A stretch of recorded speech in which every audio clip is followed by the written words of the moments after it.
Some of Geraldo Rivera's words before this election day. You spoke out. You were a former friend of Trump, you self-described. You know a lot of the members of this incoming cabinet nominees because of your time at Fox, and a long time and award-winning TV news journalist who I think most of our viewers know. Welcome back, Geraldo. Hi, Ari. How are you doing? Happy Thanksgiving. Happy Thanksgiving. We heard your stark warning there. You did something that others have not done. You said, hey, you looked at the way the evidence changed and what Donald Trump has done, and you spoke out against him.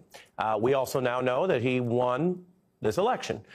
So where do you stand, having raised those alarms, but also, of course, we all follow the rule of law and the election results. How do you think things are looking today?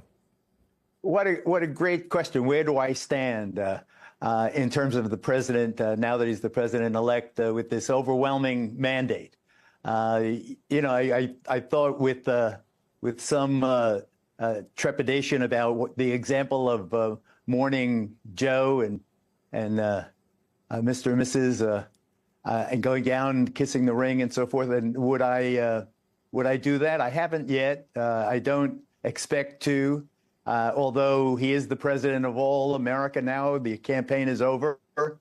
I am reminded of the scene with Joe Biden and Donald Trump in front of the fire going on in the White House. And, you know, that's the way it used to be. I lament that that's not the way it was last time. Obviously, it was outrageous the way he behaved. It was more than outrageous. It was criminal, I think.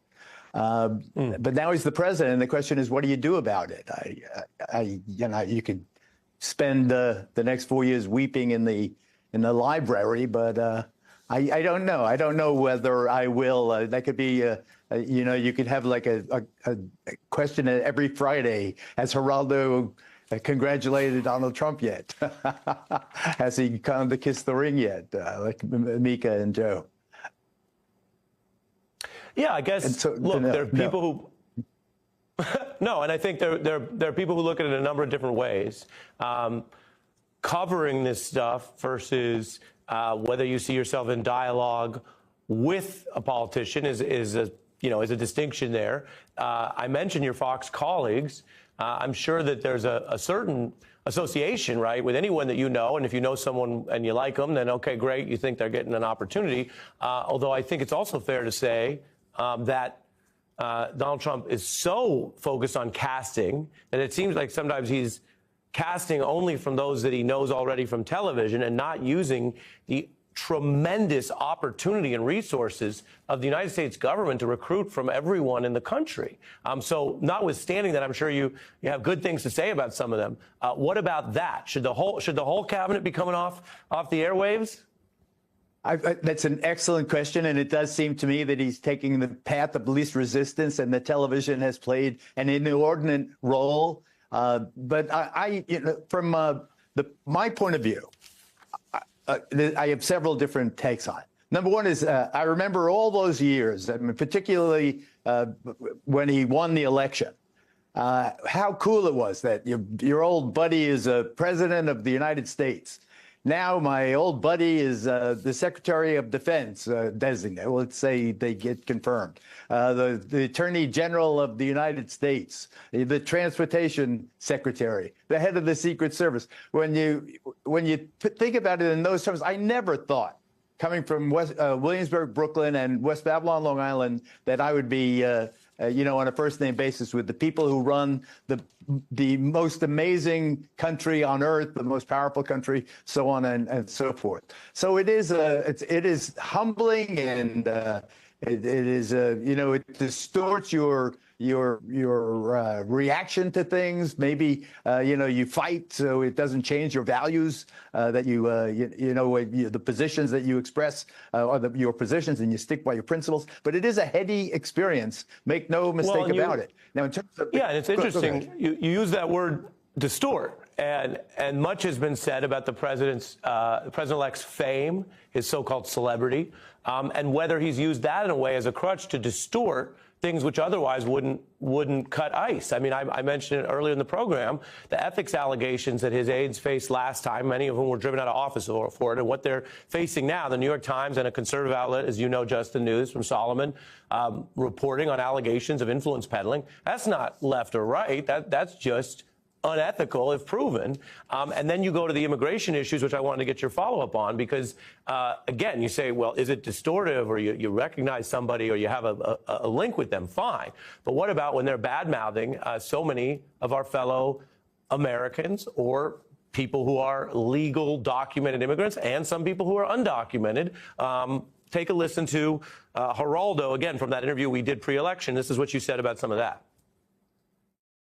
It is absolutely imperative that people whose names sound like mine understand that this guy says that we are poisoning the blood of the country. He says that it is in our genes that we commit murder. This is a guy who promises mass deportation of our friends and relatives should he regain the White House. That's how you put it, and you were right about the mass deportation. We now have the headlines from the transition. He wants to declare a national emergency, use the military, and do mass deportations of the undocumented. What do you say to Donald Trump, someone who you knew for so many years, tonight? What do you say to him about what he's planning? Well, I'm not sure he would take my advice on it, Ari, but let me be unequivocal about it. The part you have not yet gotten to is the fact that the confirmation came about the vast holding areas. So to convince people that they should not appeal their cases and drag out their stay, even if they're here and they have a right to due process 2 years down the line, to get them to leave now expeditiously, they're going to make those vast holding areas so unpleasant that people will be dying to get out to go home. I think that's the thinking. It is an obscenity. And everything I said pre-election, I say now in bold letters. This is horrifying what they have planned. Can you imagine a vast holding area? Just think of the Japanese internment in World War II.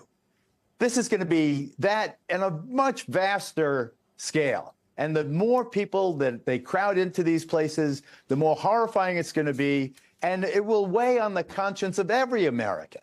You know, there'll be no distortion about it. There'll be no explaining about it. When you can look through a barbed wire fence and you see people that look just like you, and many of them in the country for a long time, people with mixed families where one is a citizen and the husband and then the wife is not. This is going to be a horror. And it's really going to, I think, tarnish the reputation of the nation, and it should affect the conscience of everybody who sees it. Is there a problem with undocumented immigration? Obviously. But there must be a more humane solution than the one proposed. And what was Tom Homan doing down on the border anyway today? He's not in office yet. He doesn't have a job yet. He's not working for any administration now. Yeah. I'll tell you what, Geraldo. Number one, I think it's very interesting to get your take on all this, and I think people are listening to you, so that's striking. And we'll deal with it all together as a country. That's what we got to do. Before I lose you, it's not just politics here. As you know from your long time working in the press, one of the most striking things is you get your press badge or you go out to work and you talk to people, all kinds of people. And so, because I get time with you here, because you're not signed to another cable network like Fox right now, I wanted to just go back to your career. One of the most intense, striking, for some controversial legal interviews you did with none other than Charles Manson. Let's roll the tape. Others have killed more, and they've done it more recently. But Charles Manson is a name that has taken its place in American infamy. Do you feel remorse?